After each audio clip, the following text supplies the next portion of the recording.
Is a racing tailgate better than a football tailgate? We are on day 24 of 100 stadiums in 100 days. We are from a football background. This is mostly a football channel, and we have gone to 10 college football tailgates already this season. In our comment sections, NASCAR fans talk a lot of game. If they live up to the hype, I'm expecting one of the most rowdy, loud crowds we will see on this entire series. We've already passed a sea of RVs to get here. I'm expecting as big of a crowd behind me as we'll see at the biggest college football games, and time is of the essence to experience it. Drop a like, drop a comment, and make sure you subscribe while you're here. Let's find out what we can get into at a Sprint Cup race. I'd like to be earlier, but after going to an Army game 4 hours away yesterday, a Rutgers game Friday night before that, and more stadiums at all different spots from New York to Virginia, all across the past week, it catches up to you. We're moving as fast as we can and moving to, I think, UConn tomorrow. Finally got a facility tour in the Northeast.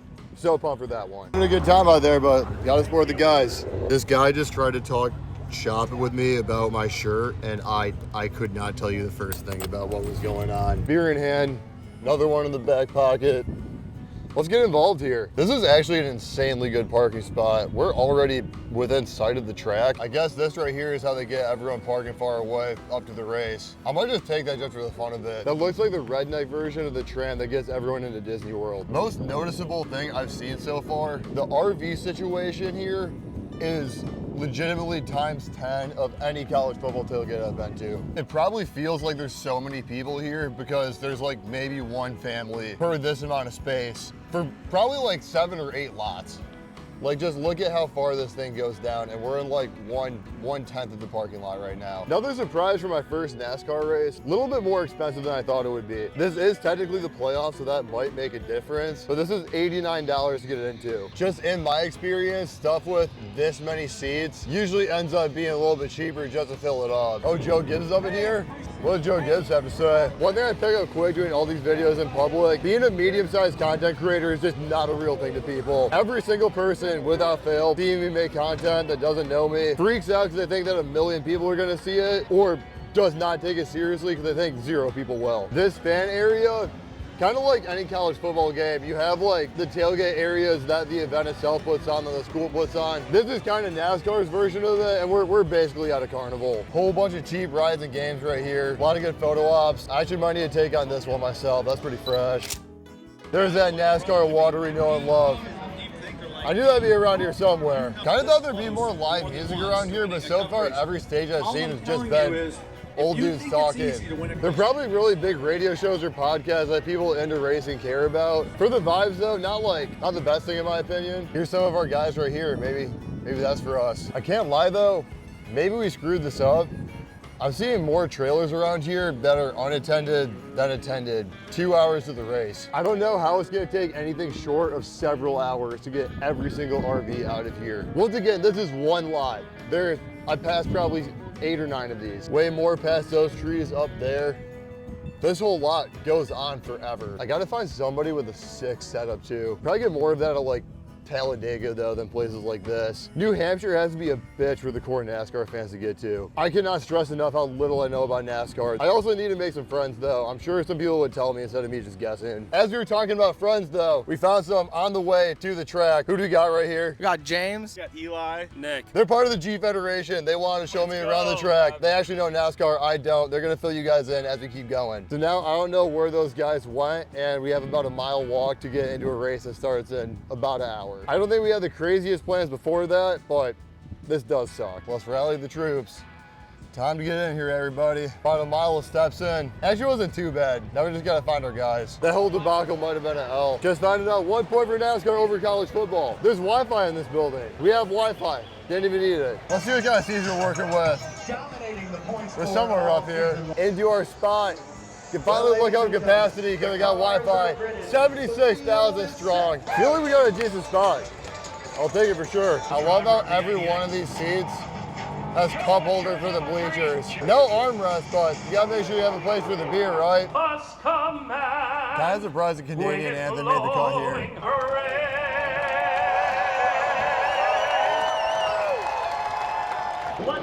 One of the quieter flyovers I've ever heard. The Star Spangled Banner. Start your engine! Honestly, between the anthem, all the pre-race stuff, I thought there'd be a little bit more theatrics into this. Football games have so much loud music, chants, whatever it might be. Really not any of that here. This is already getting pretty loud in warm-ups. Did not bring my ear protection. Are we coach yet?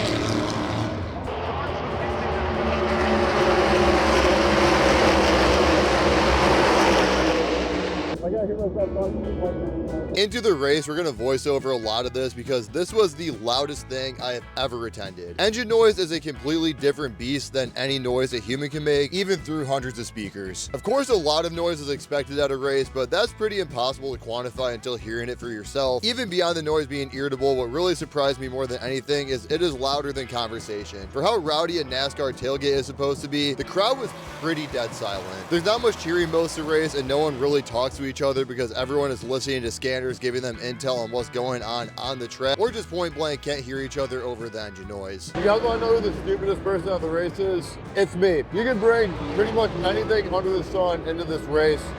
I bought a disposable cooler.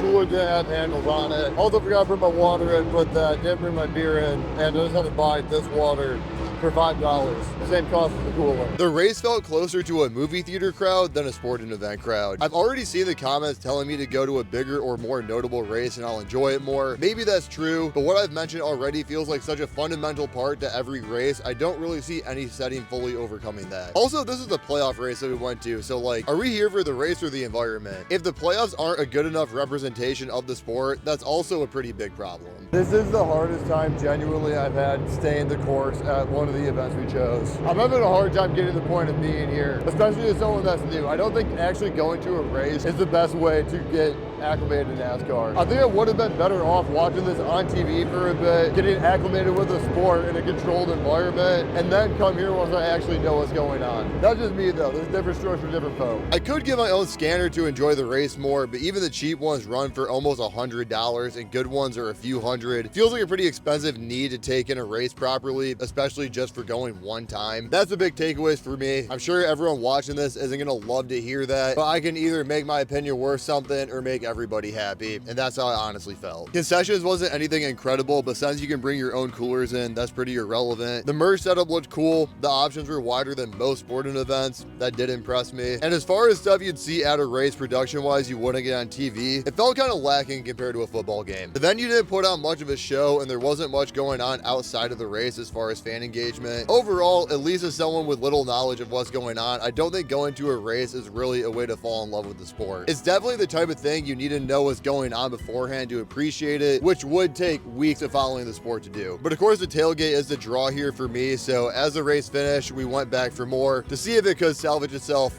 after the race. I need to actually talk to some people though, and I've barely been able to do that this whole entire time. We have some great guys I'm still trying to find. We lost them trying to get our ticket, and I think that the post-race tailgate is actually gonna be better than the pre-race one. Maybe we can just go around, have a beer with a few people, and really hash out why this is a great thing to go to, because after doing this myself, I need to understand. All right, we got room for our last one right here. Let's see what we all get into as the sun sets on a beautiful New Hampshire. Also, the first time I've ever been in New Hampshire. Going to a NASCAR race in New Hampshire is probably not the best representation for NASCAR or the state of New Hampshire. Pretty funny is my only experience though. There is a few more people around than before the race.